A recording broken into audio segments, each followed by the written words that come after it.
اعوذ باللہ من الشیطان الرجیم بسم اللہ الرحمن الرحیم. صفحہ نمبر 51 ہے، سورہ آل عمران شروع سے، تیسرا پارہ. بسم اللہ الرحمن الرحیم. الف لام میم اللہ لا الہ الا هو الحی القیوم نزل عليك الكتاب بالحق مصدقا لما بين يديه وأنزل التوراة والإنجيل من قبل هدى للناس وأنزل الفرقان إن الذين كفروا بآيات الله لهم عذاب شديد والله عزيز ذو انتقام. إن الله لا يخفى عليه شيء في الأرض ولا في السماء هو الذي يصوركم في الأرحام كيف يشاء لا إله إلا هو العزيز الحكيم. هو الذي أنزل عليك الكتاب منه آيات محكمات هن الكتاب وأخر متشابهات فأما الذين في قلوبهم زيغ فيتبعون ما تشابه منه ابتغاء الفتنة وابتغاء تأويله وما يعلم تأويله إلا الله والراسخون في العلم يقولون آمنا به كل من عند ربنا وما يذكر إلا أولو الألباب. ربنا لا تزغ قلوبنا بعد إذ هديتنا وهب لنا من لدنك رحمة إنك أنت الوهاب.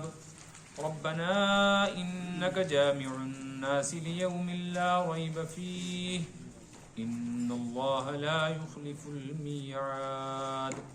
صدق الله العلي العظيم وصدق رسوله النبي الكريم.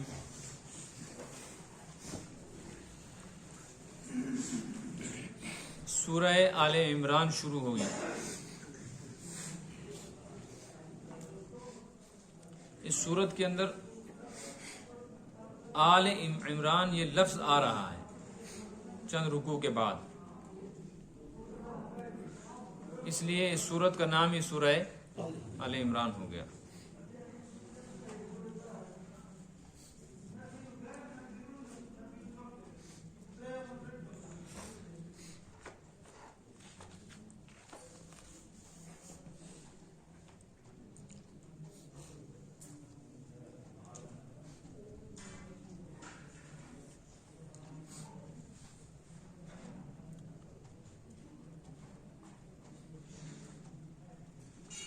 صفحہ نمبر 55 پہ دیکھیں، 2 ورق پلٹ کے، سطر نمبر 6. ان اللہ اصطفى آدم ونوحا وآل ابراہیم وآل عمران. اس سورت کی وجہ سے پوری سورت کا نام سورہ آل عمران رکھ دیا. یہ بات میں نے پہلے بھی بتلائی تھی جب سورہ بقرہ شروع ہوئی تھی کہ سورتوں کے نام رکھے گئے ہیں، ان کی کچھ وجوہات ہیں. ان میں سے ایک وجہ یہ ہوتی ہے کہ کسی صورت میں کوئی لفظ آ رہا ہے، وہی لفظ پوری صورت کا نام بن گیا. جیسے سورہ بقرہ میں بقرہ لفظ بھی آ رہا ہے، اس وجہ سے سورت کا نام ہی سورہ بقرہ. اور بعضی صورتیں ایسی ہیں کہ ان کا نام سورت کے کسی لفظ کی وجہ سے نہیں ہے، بلکہ اس صورت میں کوئی مضمون خاص طور پہ بیان کیا گیا ہے، اس وجہ سے صورت کا نام ہی ایسا ہو گیا. جیسے سورہ قل هو اللہ احد کا نام ہے سورہ اخلاص، مگر اس صورت میں اخلاص کا لفظ کہیں نہیں آیا کیونکہ وہ خالص توحید کے مضمون پر مشتمل ہے. اس صورت کا نام ہی سورہ اخلاص ہو گیا. اس صورت کی بڑی فضیلتیں ہیں. ایک حدیث میں ہے کہ قیامت کے دن اللہ تعالیٰ قرآن کو بھی لائے گا اور اہل قرآن کو بھی لائے گا. یعنی مجمع عام میں قرآن بھی پیش ہوگا اور قرآن والے بھی پیش ہوں. اور قرآن والے کون ہیں؟ جو لوگ قرآن سے تعلق رکھتے تھے، پڑھتے تھے، سیکھتے سکھاتے تھے، اس پر عمل کرتے تھے، جن کی زندگی کے مشغلوں میں کاموں میں سے ایک کام قرآن کے ساتھ جڑنا اور جوڑنا. اللہ کرے کہ ہم بھی ان میں سے ہوں. پھر فرمایا اس شان سے آئیں گے کہ قرآن آگے آگے ہوگا، اہل قرآن اس کے پیچھے. اور قرآن میں بھی 2 سورتیں آگے ہوں گی، سورہ آل عمران اور سورہ بقرہ. یہ دونوں بادلوں کی طرح چل رہی ہوں گی، اور گھنے بادل جو دھوپ سے سایہ بنتے ہیں، ایسے قیامت کے دن جو سورج کی تپش اور دھوپ ہوگی اس سے سایہ بنیں گے. لیکن ان دونوں صورتوں کے بیچ میں سے ایک نور چمک رہا ہوگا جس کی روشنی میں وہ لوگ چلیں گے. یہ میں نے حدیث کا مطلب اور خلاصہ بیان کیا. اس لیے یہ بڑی فضیلت والی صورت ہے. اس صورت میں توحید کے مضمون بیان کیے گئے ہیں. اس کے ساتھ ساتھ بعضی انبیاء کرام علیہم الصلوات والتسلیمات ان کے حالات بیان کیے، ان کے متعلق قوموں میں جو غلط فہمیاں تھیں ان کی تردید کی گئی اور اصل حقیقت کو بیان کیا گیا. بعض مسائل بھی آئے ہیں اس صورت میں. اس میں اللہ تبارک و تعالیٰ کی ایک خصوصی مدد جو غزوہ بدر کے موقع پر آئی اس کا ذکر ہے. ایمان والوں کو آپس میں باہمی اتفاق، جوڑ، اخوت اور کلمہ لا الہ الا اللہ کی بنیاد پر ایک دوسرے کے ساتھ ہمدردی کا بیان آیا ہے. اور اس صورت میں ایک بات یہ بھی آئی ہے کہ 1000 اختلاف کے باوجود دنیا کی قومیں لا الہ الا اللہ کے اس کلمے پر جڑ سکتی ہیں اگر وہ جڑنا چاہیں. اس لیے بہت اہم مضمون اس صورت میں آ رہے ہیں. تفسیر کی کتابوں میں اس صورت کا ایک شان نزول بھی بیان کیا گیا ہے. شان نزول کے بارے میں نے پہلے بھی یہ بات کہی تھی کہ قرآن پاک کی بعض آیات، بعض صورتیں ایسی ہیں جن سے پہلے کوئی واقعہ پیش آیا، پھر اس واقعے کی تفصیل قرآن پاک کی صورت میں اللہ کی طرف سے آئی. وہ واقعہ سبب نزول کہلاتا ہے یا شان نزول، یعنی اس کے نازل ہونے کی وجہ کیا تھی. اللہ پاک کو تو یہ صورت نازل کرنی تھی، لیکن حالات کیا پیدا ہوئے جب یہ صورت نازل ہوئی. حضور اکرم صلی اللہ علیہ وسلم کے مبارک زمانے میں مدینہ منورہ میں ایک بڑی جماعت آئی. یہ آنے والے سب کے سب عیسائی تھے اور بڑے اونچے درجے کے لوگ تھے، چودھری قسم کے، سردار قسم کے، اپنے اعتبار سے پڑھے لکھے لوگ. تو ان کا مذہب وہی تھا جو ان کے عقیدے کے مطابق حضرت عیسیٰ علیہ الصلوۃ والسلام لے کر آئے. اس لیے جب مدینہ میں آئے تو یہ سب سے پہلے آ کر مسجد نبوی میں داخل ہوئے، اس وقت کی جو مسجد نبوی تھی، اور انہوں نے مسجد میں داخل ہو کر نماز پڑھی. اس سے ایک بات معلوم ہو گئی کہ دوسری امتوں پر بھی نماز فرض تھی، لیکن ان نے نماز پڑھی تو ان نے قبلے کی طرف رخ کرنے کے بجائے مشرق کی طرف چہرہ کیا. مشرق سمجھتے ہیں نا، جہاں سے سورج نکلتا ہے. اور مدینہ منورہ میں مشرق کی طرف یا مغرب کی طرف سورج نہیں، قبلہ نہیں ہے، وہاں مغرب کی طرف بھی قبلہ نہیں. یہ منظر صحابہ نے دیکھا تو آپ صلی اللہ علیہ وسلم خود تشریف لے گئے. جب وہ لوگ اپنی عبادت سے، نماز سے، جو کچھ عمل تھا فارغ ہوئے تو آپ صلی اللہ علیہ وسلم نے ان کے سامنے بات رکھی، ایمان کی دعوت دی، اللہ کا پیغام پہنچایا. تو ان میں سے 2 آدمی بڑے ذہین تھے. وہ کہنے لگے آپ جس دین کی طرف ہم کو دعوت دیتے ہیں ہم تو پہلے سے وہ دین قبول کر چکے ہیں، ہم تو دین پر ہیں. آپ نے فرمایا کس دین پر ہو؟ انہوں نے کہا جس خدا کی طرف آپ بلاتے ہو، جو کچھ آپ سناتے ہو وہ تو ہم پہلے سے مانتے ہیں. اللہ کو مانتے ہیں، اللہ کی کتاب کو مانتے ہیں، انجیل کو مانتے ہیں، عیسیٰ علیہ السلام کو. تو آپ صلی اللہ علیہ وسلم ارشاد فرمایا تم غلط کہتے ہو. تفسیر میں لکھا ہے آپ نے فرمایا تم جھوٹ کہتے ہو. لیکن ایک بات ذہن میں رکھنا، جب کوئی آدمی ترجمہ کر رہا ہوتا ہے، ترجمے میں الفاظ کی پابندی رہتی ہے. اور حدیث شریف میں آیا ہے جو آدمی غلط بات حضور کی طرف منسوب کر دے اس کو چاہیے وہ اپنا ٹھکانہ جہنم میں تلاش کرے. لیکن میں ترجمہ نہیں کر رہا ہوں حدیث کا، میں آپ کو حدیث کا مفہوم سمجھا رہا ہوں تاکہ بات سمجھ میں آئے. اس لیے اللہ تعالی ہم سب کو معاف فرمائے. حدیث کا مطلب سمجھانے میں الفاظ بدلے ادھر ادھر ہو سکتے ہیں. تو وہ کہنے لگے ہم کیسے غلط ہیں؟ تو آپ نے فرمایا تم یہ کہتے ہو کہ عیسیٰ اللہ کا بیٹا ہے؟ انہوں نے کہا ہاں ہم یہ کہتے ہیں. تو فرمایا پھر تم کیسے دیندار ہو، کیسے ایمان پر ہو؟ انہوں نے کہا کیوں؟ آپ نے فرمایا اس کا تو کوئی بیٹا نہیں. تو وہ بڑے تیز تھے، بڑے ہوشیار اپنے اعتبار سے. وہ کہنے لگے اچھا جب اللہ کا کوئی بیٹا نہیں تو عیسیٰ کا باپ کون ہے؟ اس لیے اس پر سورہ آل عمران کی کچھ آیتیں اتری جن میں اس مضمون کو وضاحت سے بیان کیا گیا کہ عیسیٰ علیہ الصلوۃ والسلام اللہ کے بیٹے نہیں ہیں، کیونکہ اللہ کی شان اور ہے، بندے کی شان اور ہے۔ خالق کی صفات بندے میں نہیں آ سکتی۔ مثلا عیسیٰ علیہ الصلوۃ والسلام اپنا بچاؤ نہیں کر سکے دشمنوں سے، تو فرشتہ ان کو اٹھا کے لے گیا آسمان پہ۔ اگر وہ خدا ہوتے، خدا کے بیٹے ہوتے، تو ان پہ حملہ کون کرتا؟ ضرورت کیا تھی ان کو جگہ چھڑوانے کی؟ کہنے لگے ہاں یہ بات تو ہے۔ اس پر آیات نازل ہوئیں۔ اب ان آیتوں کا ترجمہ دیکھتے جائیں کہ اللہ تبارک و تعالیٰ نے کیسے ان کے اس نظریے کا رد کیا اور کس طریقے سے اللہ تبارک و تعالیٰ نے اپنی توحید اور اپنی صفات کو بیان کیا۔ فرمایا الف لام میم، یہ حروف مقطعات کہلاتے ہیں، یعنی ان کو ملا کر نہیں پڑھا جائے گا، کاٹ کاٹ کے پڑھا جائے گا، علم نہیں پڑھیں گے، الف لام میم الگ الگ پڑھیں گے، جیسے نورانی قاعدے میں یسن القرآن میں پڑھا جاتا ہے، اسی لیے ان کو مقطعات کہتے ہیں۔ مقطعات کا مطلب الگ الگ پڑھے جانے والے۔ یہ قرآن پاک کی بہت ساری سورتوں کے شروع میں ہیں۔ اس طرح کے جہاں بھی الفاظ آئے ہیں قرآن پاک میں، اہل سنت والجماعت کا عقیدہ ان کے بارے میں یہ ہے کہ نہ ان کا ترجمہ کسی کو معلوم ہے، نہ ان کا مطلب کسی کو معلوم ہے۔ البتہ یہ اللہ کا کلام ہے اور قرآن پاک کا حصہ ہے، یہ حق ہے۔ ہم اس پر ایمان لاتے ہیں کہ جیسے 30 پارے کا پورا قرآن اللہ کی طرف سے نازل ہوا، ایسے ہی سورہ بقرہ، سورہ آل عمران، سورہ یاسین شریف اور دیگر سورتوں کے شروع میں جو الفاظ آئے ہیں، یہ سب کے سب حروف مقطعات بھی اللہ ہی کا کلام۔ اللہ تعالیٰ نے ان کو کیوں نازل کیا پھر جب ان کا ترجمہ معلوم نہیں، ان کا کوئی مطلب معلوم نہیں؟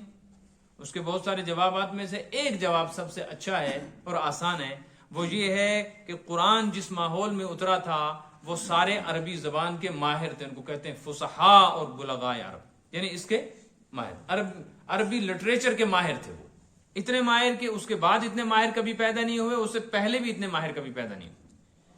اس لیے جب یہ قرآن کی آیتیں نازل ہوئیں تو ان کو سب سمجھ میں آ رہا تھا ان کا مطلب کیا ہے۔ جو ایمان لا رہا تھا اس کے سامنے پھر ایک نئے ایمان کا مطالبہ تھا کہ جو تم کو سمجھ میں آ گیا اس پر تو تم ایمان لے آئے، اس میں کچھ آیتیں ایسی ہیں جن کا مطلب اور ترجمہ تم سمجھ نہیں سکتے، تم اس پر ایمان لاتے ہو کہ نہیں؟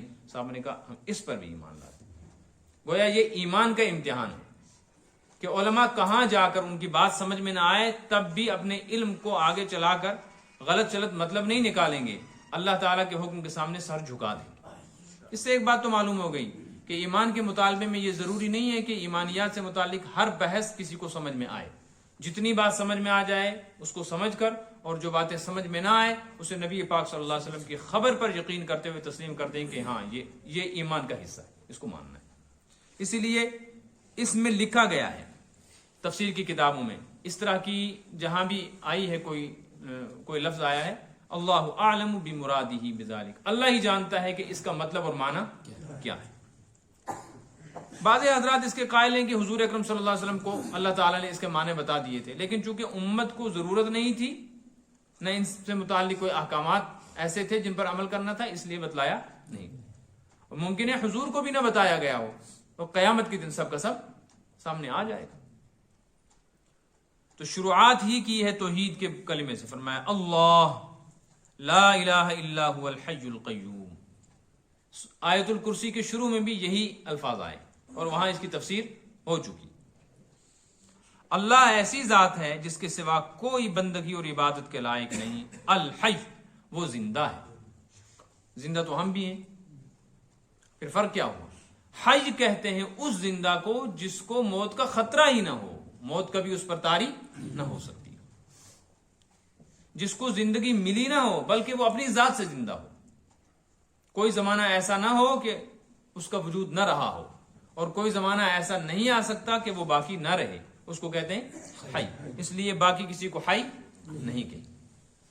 یہ نام کسی کا رکھنا جائز نہیں ہے، اسی وجہ سے جب رکھیں گے تو عبد لگانا پڑے گا، عبد الحی، خالی حی صاحب کسی کو کہنا حرام۔ القیوم، قیوم کہتے ہیں اس ذات کو جس کے حکم سے ساری کائنات تھمی ہوئی ہے۔ ہم اپنے وجود کو باقی رکھنے میں کسی نہ کسی چیز کے محتاج ہیں۔ مثلا زمین چاہیے جہاں ہم بیٹھے رہیں، کھڑے ہوں، چلیں،